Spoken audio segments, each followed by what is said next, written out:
को सादर नमो बुद्धाय जय भीम प्रेषित करते हुए हम सभी को विदित है कि राष्ट्रीय बौद्ध महासभा के द्वारा प्रत्येक बुधवार को बुद्ध और उनके धम्म का वाचन किया जाता है और इसी तरह कड़ियों से कड़ी जुड़ती हुई आज पुनः बुधवार के दिन आवाज बुद्ध गड़बड़ होगी क्या? पूर्णिमा हम सभी के बीच में विषय समानता तथा विषमता को लेकर आज के वाचनकर्ता माननीय जगदीश प्रसाद बाबूजी, ट्रस्ट परिषद राष्ट्रीय बौद्ध महासभा और आज के कार्यक्रम की अध्यक्षता कर रहे हैं माननीय एलपी अमृत बौद्ध जी, राष्ट्रीय सहायक आचार्य राष्ट्रीय बौद्ध महासभा। तो कार्यक्रम को आगे गति देने के लिए मैं आज की कार्यक्रम की अध्यक्षता कर रहे माननीय अध्यक्ष महोदय जी से सादर निवेदन करता हूं कि आप मुझे जूम मीटिंग चालू करने की अनुमति प्रदान करें। माननीय अध्यक्ष महोदय जी।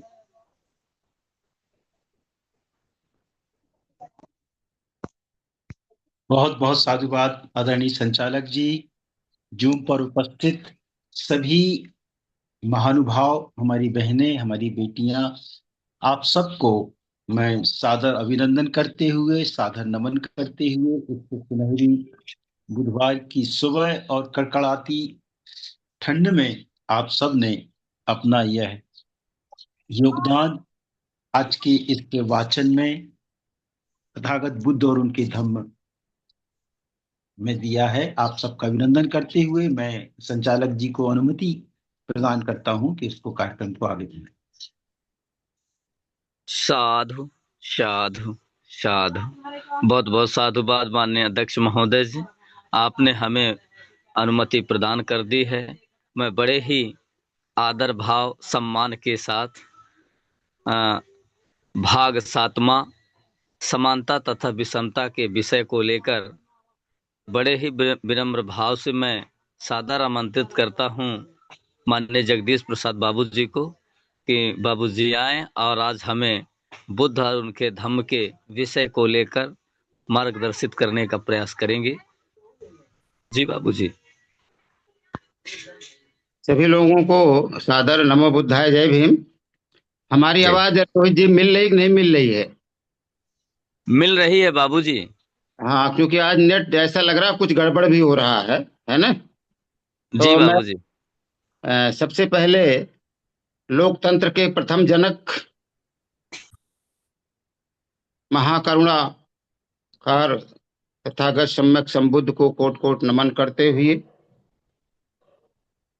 भारतीय संविधान के निर्माता विश्वभूषण भारत रत्न बाबा साहब डॉक्टर भीमराव अंबेडकर जी को कोट कोट नमन करते हुए बहुजन नायक मान्यवर काशीराम साहब को कोट कोट नमन करते हुए सभी संतों, गुरुओं, महापुरुषों को कोट कोट नमन करते हुए हमेशा की तरह भगवान बुद्ध और उनके धम्म के वाचन में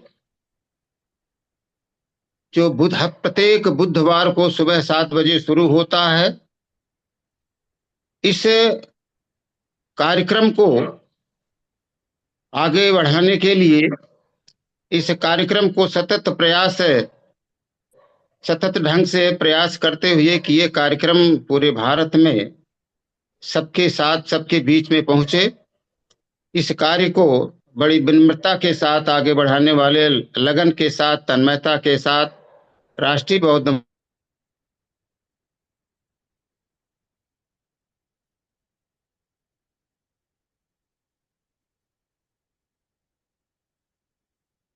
बारंबार जय भीम राष्ट्रीय बौद्ध महासभा के।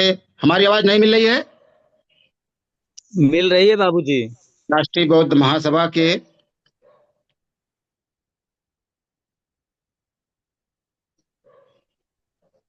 राष्ट्रीय आचार्य जी, राष्ट्रीय सह आचार्य जी, नेशनल कोऑर्डिनेटर जी, राष्ट्रीय उपाध्यक्ष जी, राष्ट्रीय महासचिव जी, सभी लोगों को और जो प्रदेश के हमारे अध्यक्ष हैं उनकी सभी इकाइयों को, जो हमारे धर्म सेवक के केंद्रीय प्रदेश के पदाधिकारी हैं उन सभी लोगों को, और जो बिना पद के यहाँ बैठे हुए हैं उनके साथ साथ में ट्रस्ट परिषद सदस्य सभी लोगों को, जो बिना पद के यहाँ बुद्धा एंड धम्मा के वाचन को सुनने का प्रयास कर रहे हैं, उन सभी लोगों को बड़ी विनम्रता के साथ सादर नमो बुद्धाय, जय भीम।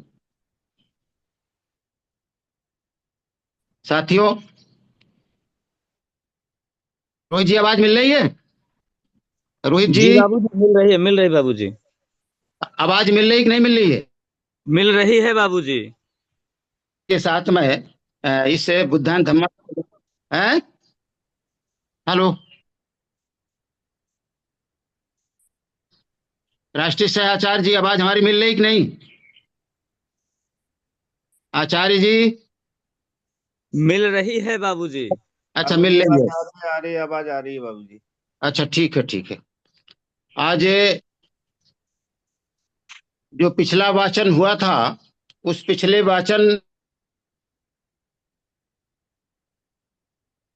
में हमारे परम आदरणीय राष्ट्रीय सहायक आचार्य जी ने खंड 1 के छठे भाग का वाचन किया था, जो बुद्ध के समकालीन थे और उनके प्रति उनका क्या भाव था, इस पर आप लोगों ने विस्तृत वर्णन सुना। और आज का जो वाचन है 7वां भाग है, खंड 1 का 7वां भाग का अनुभाग उपभाग 1 से हम शुरू करते हैं। इसका जो शीर्षक है 7वें भाग का, समानता तथा विषमता। यहाँ कुछ थोड़ा सा अपवाद टाइप का लगता है शीर्षक, किताबों में अलग अलग शीर्षक दिया हुआ है। जैसे बुद्ध भूमि नागपुर का जो प्रकाशन है उसमें समानता तथा विषमता है, कुछ किताबों में तुलना और विरोध लिखा हुआ है, लेकिन जो बाबा साहब की किताब है, जो ओरिजिनल बुक है, उसमें बाबा साहब ने जो इसका शीर्षक दिया है वो शीर्षक है कंपैरिजन एंड कॉन्ट्रास्ट। जो ये पीछे दार्शनिकों के बारे में कहा गया है उनके बारे में तुलना किया गया है, और उस तुलना का क्या लेना है, क्या हम एक्सेप्ट करेंगे, किसको हम एक्सेप्ट नहीं करेंगे, उसके बारे में इस 7वें भाग में विस्तृत चर्चा की गई है। तो हम शुरू करते हैं 7वें भाग का। समानता विषमता कहिए, या कंपैरिजन एंड कॉन्ट्रास्ट कहिए, या तुलना और विरोध कहिए। उसमें जो उपभाग का प्रथम है कि वे बातें जिनका बुद्ध ने सर्वथा त्याग किया, वे बातें हैं जिनका बुद्ध ने सर्वथा त्याग किया या जिसे उन्होंने अस्वीकार कर दिया, उस पर हम चर्चा करते हैं, उसका हम वाचन करते हैं। दार्शनिक तथा धार्मिक विचार सारणी के इस पर्यवेक्षण से यह स्पष्ट है कि जिस समय बुद्ध ने अपने शासन की नींव रखी, उस समय कुछ विचार और मान्यताएं ऐसी थीं जिन्होंने लोगों के दिमाग में घर बना रखा था। वे विचार और मान्यताएं क्या हैं वो नीचे बता रहे हैं। अब इसको खूब ध्यान से देखिएगा कि जब बुद्ध का शासन अर्थात बुद्ध की देशना शुरू हुई, बुद्ध के विचार गांव-गांव जाने लगे, बुद्ध ने अपने उपदेशों को देना शुरू किया, तो बुद्ध के उपदेश देने से पहले लोगों के मन के अंदर, समाज के अंदर कौन कौन से विचार पनपे हुए थे, उनके अंदर कौन कौन से विचार घर किए हुए थे, उसका बाबा साहब डॉक्टर भीमराव रामजी अंबेडकर ने नीचे लिखा है, वेदों का स्वयं प्रमाण मानना। अर्थात वेद में जो लिखा हुआ है वो बिना किसी कुछ कहे, वेद अकाट्य है, अमोघ है, वेद किसी भी तरह से, वेदों में कोई न सुधार हो सकता है न कोई इसमें त्रुटि है। जैसा कि वेद में लिखा गया कि वेदों का स्वयं प्रमाण मानना, आत्मा के मोक्ष में विश्वास, अर्थात इसका पुनर्जन्म ना होना, किसी किसी किताब में लिखा है कि पुनर्जन्म में विश्वास ना करना, लेकिन जो नागपुर भूमि प्रकाशन की पुस्तक उसमें लिखा है कि आत्मा के मोक्ष में विश्वास अर्थात इसका पुनर्जन्म ना होना। पुनर्जन्म का मतलब कि जब आत्मा को मोक्ष मिल जाएगी फिर मोक्ष के बाद ही पुनर्जन्म नहीं होगा। मोक्ष मिलने के बाद पुनर्जन्म नहीं होगा। आगे बढ़ते हैं। धार्मिक संस्कारों तथा यज्ञ के करने को आत्मा के मोक्ष का साधन मानना, सामाजिक संगठन के निमित्त चातुर्वर्णी व्यवस्था को आदर्श समाज व्यवस्था मानना, ईश्वर को सृष्टिकर्ता और ब्रह्म को विश्व का मूलाधार तत्व मानना बहुत महत्वपूर्ण है। क्या क्या अमान्यताएं थी, क्या क्या रूढ़वादी परंपराएं थी, ये बाबा साहब डॉक्टर अंबेडकर लिखते हैं कि ईश्वर को सृष्टिकर्ता मानना और ब्रह्म को विश्व का मूल आधार मानना, अर्थात मूल आधार जो कुछ है वो सत्य है। ईश्वर ने ही इस सृष्टि की रचना की है, ऐसा उस वक्त भ्रम लोगों के अंदर फैला हुआ था और आज भी है। आत्मा में विश्वास,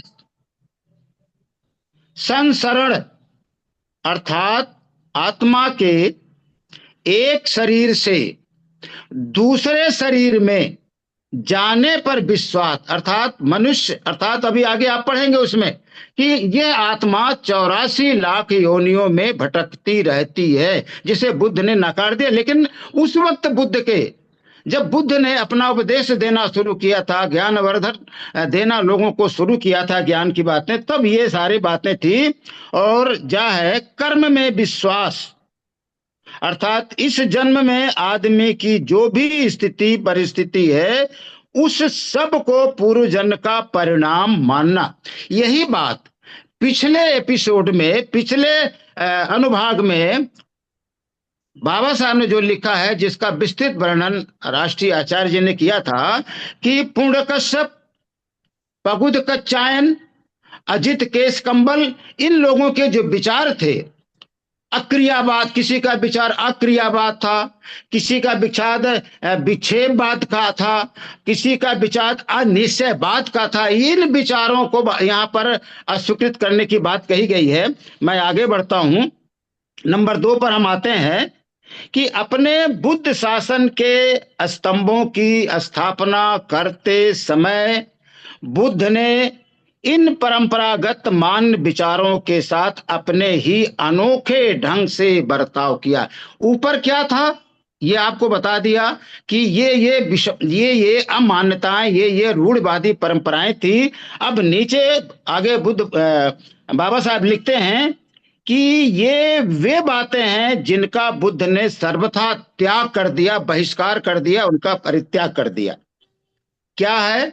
मैं कहां से आया हूं, मैं किधर से आया हूं, मैं क्या हूं, इस प्रकार के व्यर्थ के मानसिक संकल्प विकल्प के साथ उन्होंने अपने अनोखे ढंग से बर्ताव किया। उन्होंने आत्मा के बारे में सभी मान्यताओं का त्याग किया। उन्होंने आत्मा को ना शरीर माना, ना वेदनाएं ही माना, ना संज्ञा ही माना, ना संस्कार ही माना और ना विज्ञान ही माना। कुछ धार्मिक उपदेशकों द्वारा प्रतिपादित सभी उच्छेदवादी मतों का तिरस्कार किया। जैसे उच्छेदवादी जो मत था वो अजीत केश कंबल का मत था, उस सब को उन्होंने नकार दिया। कुछ धार्मिक उपदेशकों द्वारा प्रतिपादित सभी उच्छेदवादी मतों का तिरस्कार किया, नकार किया, अस्वीकार किया। उन्होंने नास्तिकों के मत का त्याग किया। उन्होंने इस बात को मान्य नहीं ठहराया कि विश्व के विकास का आरंभ किसी के ज्ञान से बंधा हुआ है। जैसे अभी पीछे क्या उनके अंदर क्या परंपराएं थी, क्या उनकी रूढ़वादी विचार थे कि सृष्टिकर्ता कोई एक ईश्वर है। तो यहाँ पर बुद्ध ने उनको नाकार दिया है। उन्होंने इस सिद्धांत का खंडन किया कि ईश्वर ने आदमी का निर्माण किया है अथवा किसी ब्रह्म के शरीर का अंश है। जैसे लोग कहते हैं कि ईश्वर कण कण में विद्यमान है, ईश्वर हमारे भी अंदर है, आपके भी अंदर, इसका मतलब हम ब्रह्म के अंश हैं। इन बातों को तथागत सम्यक संबुद्ध ने नकार दिया। आत्मा के अस्तित्व की तो उन्होंने उपेक्षा की और उस